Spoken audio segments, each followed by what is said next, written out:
നമസ്കാരം. അല്ലു ഫാമിലി അമ്മയും മക്കൾ എന്നെ യൂട്യൂബ് ചാനലിലെ പുതിയൊരു വീഡിയോയിലേക്ക് എല്ലാവർക്കും സ്വാഗതം.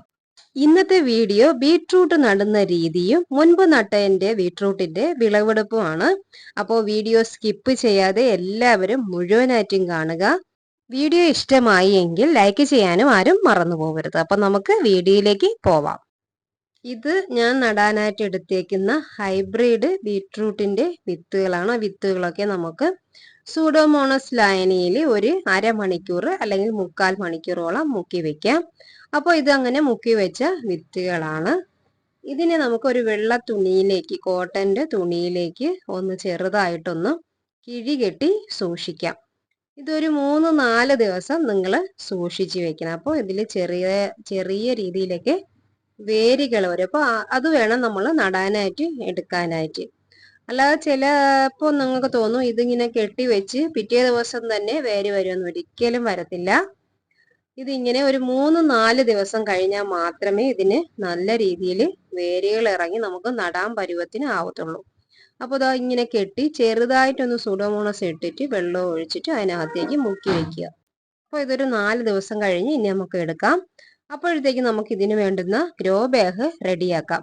അതിനാദ്യം മണ്ണെടുക്കുക. മണ്ണിലേക്ക് ചകിരിച്ചോറ്, നമ്മുടെ പറമ്പിലെ മണ്ണ്, ചകിരിച്ചോറ്, ചാണകപ്പൊടി. ഇത് ചകിരിച്ചോറ് കമ്പോസ്റ്റ് ആണ്, സാധാ ചകിരിച്ചോറല്ല, കമ്പോസ്റ്റ് ആണ്. അതിന് മുകളിലേക്ക് നമുക്ക് ചാണകപ്പൊടി ഇട്ട് കൊടുക്കാം. ഇനി നമുക്ക് ഇതിൽ കുറച്ച് സൂഡോമോണസും കൂടെ ഇട്ടതിന് ശേഷം നന്നായിട്ടൊന്ന് മിക്സ് ചെയ്യാം. ചാണകപ്പൊടി, ചകിരിച്ചോറ്, കമ്പോസ്റ്റ്, നമ്മുടെ പറമ്പിലെ മണ്ണ്, ഇത്രയാണ് ഞാൻ മിക്സ് ചെയ്യാനായിട്ട് പോകുന്നത്. ഇതെല്ലാം കൂടി നന്നായിട്ടൊന്ന് മിക്സ് ചെയ്ത് പരുവപ്പെടുത്തി എടുക്കുക.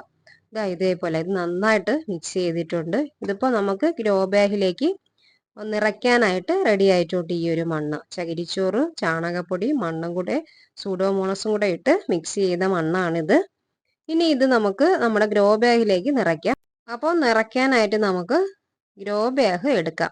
അപ്പോൾ ഗ്രോ ബാഗ് ഫില്ല് ചെയ്യാനായിട്ട് നമുക്ക് ആദ്യം വേണ്ടത് ചകിരിയാണ്. ഇത് നമ്മുടെ ഗ്രോ ബാഗിന് അടിഭാഗത്ത് ആദ്യം ഈ ഒരു ചകിരി അല്ലെങ്കിൽ ചെറിയ തൊണ്ട് ഒക്കെ നമുക്ക് വെച്ച് കൊടുക്കാനായിട്ട് പറ്റും. കാരണം മറ്റൊന്നുമല്ല, നമ്മുടെ ബീട്രൂട്ടിന് എപ്പോഴും നല്ല വെള്ളം നനവും വേണം. അപ്പോൾ നമുക്ക് ഒരു പക്ഷേ ഒരു ദിവസമോ അല്ലെങ്കിൽ വെയിൽ ചൂടുകലോ ഉള്ളപ്പോൾ വെള്ളം കിട്ടാതെ വന്നാലുള്ള ആ അവസ്ഥ മാറി കിട്ടാൻ വേണ്ടിയാണ് നമ്മൾ ഈ ഒരു ചകിരി അടിയിൽ വെക്കുന്നത്. ഇനി നമുക്ക് അതിന് മുകളിലേക്ക് ഈ ഒരു കരിയില, നമ്മുടെ പറമ്പിലുള്ള കരിയിലയും കൂടി അതിനകത്തേക്ക് നിറച്ചു കൊടുക്കാം. അപ്പൊ ഈ ഒരു കരിയിലേക്ക് പിന്നീട് അതെന്താണ് പൊടിഞ്ഞ് വളമായി, ചെടിക്ക് വളമായിക്കോളും. അപ്പൊ ഞാൻ ഇപ്പോൾ ഒരു 12 ഗ്രോ ബാഗിൽ ബീട്രൂട്ട് നടാനായിട്ട് ഗ്രോ ബാഗ് റെഡിയാക്കിയിട്ടുണ്ട്. ചകിരിയും അതിന് മുകളിൽ കരിയിലയുമാണ് ഈ ബാഗുകളിലെല്ലാം നിറച്ചേക്കുന്നത്. ഇതിലേക്ക് ഇനി നമ്മൾ നേരത്തെ മിക്സ് ചെയ്ത് വെച്ച മണ്ണ് കോരിയിട്ട് കൊടുക്കാം. അപ്പോൾ ഒരു 3/4 അളവോളം നമുക്ക് മണ്ണ് കോരിയിട്ട് കൊടുക്കാം. നമ്മൾ ഗ്രോ ബാഗ് ഇങ്ങനെ മടക്കി വെക്കുന്നതാണ് നല്ലത്. കാരണം മറ്റൊന്നുമല്ല, നമ്മളിങ്ങനെ കപ്പിലൊക്കെയാണ് വെള്ളം ഒഴിക്കണം, അതല്ല ഓസിലാണ് വെള്ളം അടിക്കുന്നതെങ്കിൽ ഈ ഗ്രോ ബാഗ് മടങ്ങി പോകാനായിട്ട് ചാൻസ് കൂടുതലാണ്. അപ്പോൾ ഈ വെള്ളമൊക്കെ തറയിലേക്ക് പോകും. അപ്പൊ അങ്ങനെ ഒരു പ്രശ്നം വരാതിരിക്കാൻ വേണ്ടിയാണ് ഈ ഒരു ഗ്രോ ബാഗ് ഇങ്ങനെ മടക്കി ഞാൻ കൂടുതലായിട്ടും വെക്കുന്നത്. അപ്പൊ നിങ്ങൾക്ക് വെള്ളം ഒഴിക്കുന്നവർക്കൊക്കെ അത് മനസ്സിലാവുമെന്ന് ഞാൻ വിചാരിക്കുന്നു. ഇത് ആദ്യമൊന്നും ഞാൻ മടക്കി വെക്കില്ലായിരുന്നു, നൂത്ത് തന്നെ വെച്ചേക്കും. അപ്പോൾ ഈ വെള്ളം അടിക്കുമ്പോഴത്തേക്ക് ഈ വെള്ളം ഈ ഗ്രോ ബാഗിൽ തട്ടി തറയിലേക്ക് പോകും. അപ്പോൾ നമ്മുടെ 4 ദിവസം കഴിഞ്ഞിട്ട് നമ്മളാ ബീട്രൂട്ട് ഇതാ ഈ ഒരു പരുവത്തിലായിട്ടുണ്ട്. 4-5 ദിവസം കഴിഞ്ഞിരിക്കുകയാണ്. അപ്പോൾ കുറച്ചധികം വേരിറങ്ങിയിട്ടുണ്ട്. നിങ്ങൾ തീർച്ചയായിട്ടും ഇത്രയും വേരിറങ്ങുന്നത് വരെ വെച്ചേക്കേണ്ട കാര്യമില്ല. ഒരു 3-4 ദിവസം വെച്ചിരുന്നാൽ മതി. ഇത് 5-6 ദിവസത്തോളം ആയിട്ടുണ്ട്. എനിക്ക് സമയമില്ലാത്തതുകൊണ്ടാണ് ഇത്രയും ഒരു താമസം വന്നത്. മാത്രമല്ല, ഒരുപാട് ദിവസം കഴിഞ്ഞാൽ നമുക്ക് ഈ ഒരു നടാനായിട്ട് ഈ ഒരു തുണിയിൽ നിന്ന് ആ വേരിനെ വേർപെടുത്തി എടുക്കാനായിട്ട് കുറച്ച് ബുദ്ധിമുട്ടായിരിക്കും. അപ്പോൾ അതെല്ലാവരും ഒന്ന് ശ്രദ്ധിച്ചേക്കണം. അപ്പോൾ നമ്മളെ ബീട്രൂട്ടിനെ നമുക്ക് ഇന്ന് പിരുത്ത് നോക്കാം. കണ്ടല്ലേ, അടിപൊളിയായിട്ട് നന്നായിട്ട് പൊടിച്ചു വന്നിട്ടുണ്ട്. എല്ലാ വിത്തും നല്ലതുപോലെ തന്നെ പൊടിച്ചിട്ടുണ്ട്. ഹൈബ്രിഡ് വിത്ത് ഉപയോഗിക്കുന്നതിൻ്റെ ഉപയോഗം ഇതാണ്. എല്ലാ വിത്തും നല്ല രീതിയിൽ തന്നെ പൊടിച്ചു വരും. അത് നമ്മൾ സൂഡോമോണസ് ലായനിയിൽ മുക്കി വെച്ച് ഉപയോഗിക്കുകയാണെങ്കിൽ ഒരുപാട് കീടബാധയൊന്നും വരാതെ നമുക്ക് രക്ഷപ്പെടാനും പറ്റും. അപ്പോൾ ഇതാ കണ്ടില്ലേ, ഒരുപാട് വേര് ഇറങ്ങിയോണ്ടാണ് അത് എടുക്കാനായിട്ട് ചെറിയൊരു ബുദ്ധിമുട്ട് വരുന്നത്. അപ്പൊ നിങ്ങൾ തീർച്ചയായിട്ടും അതൊന്ന് ശ്രദ്ധിച്ചോണം. ഇതിനെ ഞാനൊന്ന് കൃത്യമായിട്ടൊന്ന് ഇളക്കി എടുത്തോട്ടെ. അപ്പൊ ഞാൻ എന്താണ്ടേ എല്ലാം ഒന്ന് ഇളക്കി എടുത്തിട്ടുണ്ട്. നമ്മൾ ഇങ്ങനെ ഒരു കൂട്ടമായിട്ട് ഇരിക്കുമ്പോൾ പ്രത്യേകം ശ്രദ്ധിക്കണം. നമ്മൾ ഓരോ ഗ്രോ ബാഗിലും നടുമ്പോൾ ഓരോന്ന് തന്നെ ഉറപ്പായിട്ടും നടണം. നമ്മൾ 2 3 എണ്ണം ചേർത്ത് വെച്ച് നടുകയാണെങ്കിൽ, 2 3 തൈകൾ ഒരുമിച്ച് ചേർത്ത് വെച്ച് നടുകയാണെങ്കിൽ നമ്മളെ ബീട്രൂട്ട് വളരെ ചെറിയ ബീട്രൂട്ടായി പോകും. അതിന് വളരാനുള്ള സ്ഥലം ഇല്ലാതായി പോകും. അപ്പൊ ഗ്രോ ബാഗിൽ നമ്മൾ ഇതേപോലെ ഓരോന്നായിട്ട് അടർത്തിയെടുത്ത് വേണം നമ്മൾ നടാൻ. അത് പ്രത്യേകം എല്ലാവരും ശ്രദ്ധിക്കണം. ആദ്യം നട്ടപ്പോഴത്തേന് എനിക്ക് വന്ന ഏറ്റവും വലിയൊരു പിഴവായിരുന്നത് 3 4 എണ്ണമൊക്കെ ഒരുമിച്ച് വെച്ച് നട്ട്. അപ്പൊ 3 4 കായ്കൾ ഒരുമിച്ച് ഇങ്ങനെ ഉണ്ടായി വന്നു. അപ്പൊ അത് വലുതാവാനും പറ്റിയില്ല.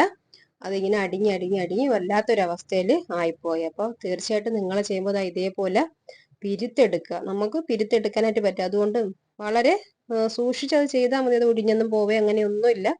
ഇതേപോലെ പിരുത്തിട്ടതിന് ശേഷം ഓരോന്നായിട്ട് എടുത്ത് നമുക്ക് ഇതേപോലെ വേര് ഇറങ്ങിയിരിക്കും. ഇതേപോലെ ഓരോന്നായിട്ട് എടുത്ത് നമുക്ക് ഒരു ഗ്രോ ബാഗിനകത്ത് 4 തൈ വീതം നടാം. ഒരു 10ക്ക് 10ന്റെ ഒരു ഗ്രോ ബാഗിൽ 4 തൈ വീതം നമുക്ക് നടാം. അതിനപ്പുറത്തേക്ക് നിങ്ങൾ നടാനായിട്ട് നിൽക്കരുത്. ഒരു ബീട്രൂട്ട് എത്ര വലിപ്പം വെക്കുമെന്ന് നമുക്കറിയാലോ. 4 അല്ലെങ്കിൽ 5 നട്ടാലും ഒരു വലിയ കുഴപ്പമൊന്നുമില്ല. അപ്പൊ നിങ്ങളത് ശ്രദ്ധിച്ചോണം. 3 4 തൈകൾ ഒരുമിച്ച് ഒരു കാരണവശാലും നടരുത്. പിന്നെ നട്ടതിന് ശേഷം പെട്ടെന്ന് എടുത്ത് വെയിലത്തേക്ക് കൊണ്ടുവയ്ക്കരുത്. ഒരു 3 ദിവസം നമ്മൾ തണലത്തേക്ക് വെച്ചേക്കണം. ഇത് ഇല്ലെങ്കിൽ വെയിൽ കൊണ്ടങ്ങ് വാടിപ്പോവും. പിന്നെ മുഴുവൻ സമയം നമ്മൾ തണലത്ത് തന്നെ വെക്കരുത്. 3 ദിവസം കഴിഞ്ഞ ശേഷം തീർച്ചയായിട്ടും നല്ല വെയിലുള്ള സ്ഥലത്തേക്ക് തന്നെ ഈ ഗ്രോ ബാഗ് മാറ്റി വെക്കണം. എങ്കിലേ നല്ല വിളവ് ഉണ്ടാവുകയുള്ളൂ. തണലുള്ള സ്ഥലത്തേ ഇത് വെക്കരുത്. ഇത് ഒരുമാതിരി ഈക്കില് പോലെ ഇങ്ങനെ വളർച്ചയില്ലാതെ മുരടിച്ച കണക്ക് ഇങ്ങനെ നിൽക്കും. അതിൽ കായൊന്നും വരത്തില്ല. അപ്പോൾ ഒരു 3 ദിവസം നിങ്ങൾ നട്ടതിന് ശേഷം ഒരു 3 ദിവസം തണലത്ത് വെച്ചതിന് ശേഷം പിന്നെ നേരെ എടുത്ത് നല്ല വെയിലടിക്കുന്ന സ്ഥലത്തേക്ക് കൊണ്ടുവയ്ക്കുക. വെള്ളം നല്ല രീതിയിൽ കിട്ടുകയും വേണം. അതും ആരും മറന്നുപോലെ. അപ്പൊ ഞാൻ ഓരോ ഗ്രോബിലും 4 5 എന്ന രീതിയിൽ തൈകൾ നട്ടിട്ടുണ്ട്. നിങ്ങൾക്ക് കാണാൻ പറ്റുമെന്ന് തോന്നുന്നു. കണ്ടില്ലേ, പിങ്ക് കളർ ഒന്നിലും 4 5 ഒക്കെ വെച്ച് ഞാൻ നട്ടിട്ടുണ്ട്. അപ്പൊ 12 എണ്ണത്തിൽ ഞാൻ ഈ ഒരു തൈകള് നട്ടിട്ടുണ്ട്. ഇത് 35 രൂപ നിരക്കിൽ ഞാൻ വാങ്ങിച്ച ഹൈബ്രിഡ് വിത്താണ്. ഇത് ഞാൻ മുമ്പ് നട്ട ഒരു ഹൈബ്രിഡ് വിത്താണ്. ഇതിന്റെ ഒരു വീഡിയോ ഇതിൽ കിടപ്പുണ്ട്, അന്ന് നട്ടത്. അപ്പൊ ആ ബീട്രൂട്ട് എല്ലാം ഇതേപോലെ വലുതായിട്ടുണ്ട്. ഞാൻ നേരത്തെ പറഞ്ഞ പോലെ ഞാൻ 3 4 തൈകളൊക്കെ അടുപ്പിച്ചൊക്കെ നട്ടപ്പോഴാണ് ഇതേപോലുള്ള പ്രശ്നങ്ങളൊക്കെ വന്നത്. അടിഞ്ഞ് പോയി. ഈ കായ്ക്ക് വലുതാവാനുള്ള സ്ഥലം ഇല്ലാതായി. അപ്പൊ നിങ്ങൾക്ക് തീർച്ചയായിട്ടും അങ്ങനെ ഒരു അബദ്ധം പറ്റരുത്. ഇതേപോലെ 2 3 ഒക്കെ ആണെങ്കിൽ നല്ല വലിപ്പമുള്ള ബീട്രൂട്ട് തന്നെ നമുക്ക് കിട്ടും. ഇതിപ്പോ ഞാൻ 2 എണ്ണം ഒരു ഗ്രോ ബാഗിൽ നട്ടതല്ല. അത് എങ്ങനെയോ നഷ്ടപ്പെട്ടു പോയതാണെന്ന് വെച്ചാൽ 5 6 ഒക്കെ ഞാൻ നട്ടിരുന്നതാണ്. പക്ഷെ 2 3 എണ്ണമൊക്കെ നഷ്ടപ്പെട്ടു പോയത് കൊണ്ട് കറക്റ്റ് ആയിട്ട് 2 എണ്ണം ഒരു ഗ്രോ ബാഗിൽ വന്നപ്പോൾ നല്ലതുപോലെ നല്ല വലിയ കാന്നെ കിട്ടി. ഇത് കണ്ടില്ലേ, 2 കാ ഒരുമിച്ച് നിൽക്കുന്നതിന് ഒന്ന് വലുതായി ഒന്ന് വലുതായില്ല. അപ്പൊ അങ്ങനെയുള്ള പ്രശ്നങ്ങളൊക്കെ വരും. അപ്പൊ അത് തീർച്ചയായിട്ടും നിങ്ങൾ ഒരുപാട് അടുക്കി 2 3 തൈകൾ ഒരുമിച്ചൊന്നും നടരുതാരും. ഇതിപ്പോ അല്ലാത്ത നീങ്ങി നിൽക്കുന്നതാണ്. ഇത് അത്യാവശ്യം വലുപ്പത്തിലൊക്കെ എത്തിയിട്ടുണ്ട് ഈ ഒരു കാ. എന്നാലും ഒരു മാസം കൊണ്ട് നിൽക്കട്ടെ എന്ന് പറഞ്ഞ് ഞാൻ നിർത്തിയേക്കാണ്. എന്നാലും 2 ബീട്രൂട്ട് നന്നായിട്ട് വലിപ്പം എത്തി വിളവെടുക്കാൻ പോവുകയാണ് ഞാൻ ഈ ഒരു വീഡിയോയില്. അപ്പൊ മറ്റൊന്നുമല്ല, ഇനിയിപ്പോ മഴയൊക്കെ പെയ്തു തുടങ്ങിയപ്പോൾ അഴുകി പോവോ എന്നുള്ളൊരു ഭയമുണ്ട്. അതുകൊണ്ടാണ് ആ ഒരു 2 ബീട്രൂട്ടിനെ ആദ്യമായിട്ട് വിളവെടുക്കാന്ന് ഞാൻ വിചാരിക്കുന്നത്. അപ്പൊ ഇതാണ് ആ ബീട്രൂട്ട്. നല്ലതുപോലെ വലുതായിട്ടുണ്ട്, നല്ല വലിപ്പം വച്ചിട്ടുണ്ട്. ഒരു ചെറിയ കുടുംബത്തിന് തോരൻ വെക്കാനായിട്ട് ഈ ഒരു 2 ബീട്രൂട്ട് തന്നെ ധാരാളം മതി. പിന്നെ നമ്മൾ കൃഷി ചെയ്തെടുത്ത ബീട്രൂട്ട് ആകുമ്പോൾ അതിന് ഇരട്ടി രുചിയും കാണും. അപ്പോൾ നിങ്ങൾ എല്ലാവരും തീർച്ചയായിട്ടും ഈ ഒരു ബീട്രൂട്ട് കൃഷി ചെയ്യണം. ഇത് നമ്മുടെ നാട്ടിൽ ഉണ്ടാവില്ല എന്നുള്ള ചിന്തയൊന്നും വേണ്ട. ഉറപ്പായിട്ട് നമ്മളെ നാട്ടിൽ നല്ലതുപോലെ ഉണ്ടാവുന്ന ഒരു പച്ചക്കറിയാണ് ബീട്രൂട്ട് എന്ന് പറയുന്നത്. ഇതിന്റെ ഇലകൾ ഒരു മാസം കഴിഞ്ഞതിന് ശേഷം ഒരു മാസം കഴിഞ്ഞതിന് ശേഷം ഇതിന്റെ തളിരിലകൾ നമുക്ക് തോരൻ വെക്കാനായിട്ട് പറ്റും. അപ്പൊ അങ്ങനെ നമുക്ക് ഉപയോഗിക്കാനായിട്ട് പറ്റും. നമ്മുടെ വീട്ടിൽ നിന്ന് ഉണ്ടാവുന്ന പച്ചക്കറി വേസ്റ്റും പഴത്തൊലിയും ഒക്കെ ഇട്ട് തന്നെയാണ് ഈ ഒരു ബീറ്റ്റൂട്ട് ഞാൻ വളർത്തിയത്. അപ്പോൾ നിങ്ങൾക്കും തീർച്ചയായിട്ടും ഇങ്ങനെയൊക്കെ ചെയ്യാം. ഇതിന് പ്രത്യേകിച്ച് വേറെ വളങ്ങളൊന്നും വേണ്ട. നല്ല രീതിയിൽ തന്നെ നല്ല കായ്ഫലം തരുന്ന ഒരു പച്ചക്കറി ഇനമാണ് ബീറ്റ്റൂട്ട് എന്ന് പറയുന്നത്. തീർച്ചയായിട്ടും നിങ്ങൾ ഓണത്തിന് വേണ്ടി ഒരു 10 ഗ്രോ ബാഗിലെങ്കിലും ഇപ്പൊ തന്നെ ബീറ്റ്റൂട്ട് നടുക. ഒരു 3-4 മാസത്തിനകത്തേക്ക് നമുക്ക് വിളവെടുക്കാൻ പറ്റുന്ന ഒരു നല്ല പച്ചക്കറിയാണ് ബീറ്റ്റൂട്ട്. കുട്ടികളൊക്കെ ഉള്ള വീടുകളാണെങ്കിൽ ജ്യൂസ് അടിക്കാനും ഒക്കെ നമുക്ക് ഈ ഒരു ബീറ്റ്റൂട്ട് ഉപയോഗിക്കാം. പിന്നെ നമ്മൾ നടുമ്പോൾ ഒരു കാര്യം മാത്രം ശ്രദ്ധിക്കുക. നടുമ്പോൾ എപ്പോഴും ഹൈബ്രിഡ് വിത്ത് തന്നെ വാങ്ങിച്ച് നടാനായിട്ട് ശ്രദ്ധിക്കുക. മറ്റതാണെങ്കിൽ വലിയ വിളവൊന്നും കിട്ടത്തില്ല. അപ്പൊ ഹൈബ്രിഡ് വിത്ത് നോക്കി തന്നെ നിങ്ങൾ വാങ്ങിക്കുക.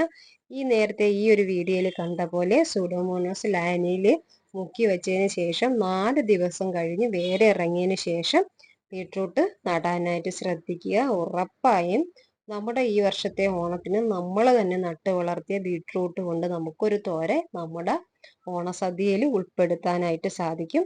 അപ്പോൾ എല്ലാവരും ഇപ്പൊ തന്നെ ബീട്രൂട്ട് വിത്തിന് വേണ്ടി ഹൈബ്രിഡ് വിത്തിന് വേണ്ടിയുള്ള അന്വേഷണം തുടങ്ങിക്കോളാം. അപ്പോൾ അടുത്തൊരു വീഡിയോ വീണ്ടും കാണാം.